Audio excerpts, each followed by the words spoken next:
এই যে আমাকে আব্দুর রহমান খানে না ভাই কি করে এখানে এখানে টাকা কি উঠাইলো মানে থেকে দেখি টাকা উঠাইলো না কেন কি উঠাইলো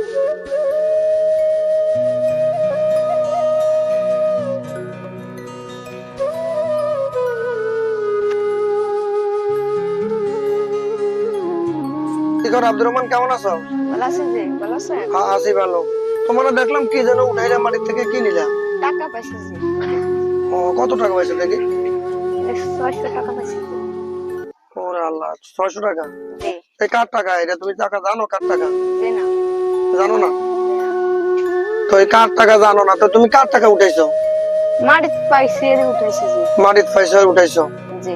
এটা কিন্তু এই টাকার মালিক কিন্তু তুমি না। জি না। তুমি টাকা মাটিতে টাকা পায়া টাকাটা লওয়া তোমার ঠিক হয় নাই। তোমার আমি একটা আজকে উপদেশ দিই তোমার কথাটা শুনবা। জি শুনুন। রাস্তাঘাটে যে টাকা পাইবা পয়সা দেখবা টাকা দেখবা যাই দেখবা একটা বস্তা পড়ে রয়েছে সুপারি পড়ে রয়েছে অমুকের কিছু পড়ে রয়েছে কখনই কারো কিছু ধরবা না। কেন ধরবো না খেতে পারো না? কেন? ওই জিনিসটা তো তোমার না ওই জিনিসটা তো মালিক তো তুমি না। জি না। এই যে 600 টাকা লইছো এই টাকার মালিক কি তুমি? জি না। তুমি না তাহলে এই টাকার কারণে তোমার কিয়ামতের মাঠে হাসরের মাঠে অনেক বিপদ হবে।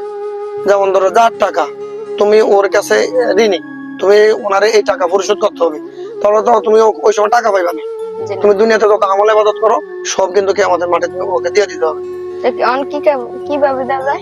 এখন কিভাবে দেওয়া যায় বলতে যে রাস্তাঘাটে টাকা পাইছো জি। এই টাকা কিভাবে দেওয়া যায় তুমি আজকে বিকেলে আমাদের মসজিদের মুফতি সাহেবের কাছে যাইবা Yes. যে বলবা যে হুজুর আমি করে টাকা পাইছি এই টাকাগুলি এখন কি করা যায় হুজুরে যে পরামর্শ দেয় ওই পরামর্শ অনুযায়ী তুমি টাকাগুলি যেভাবে হুজুরে দিতে বলে ঠিক আছে। ওইভাবে দিয়ে দিবি। হুজুরের পরামর্শ অনুযায়ী দিয়ে দিবি। দিয়ে দিবে ঠিক আছে। ঠিক আছে।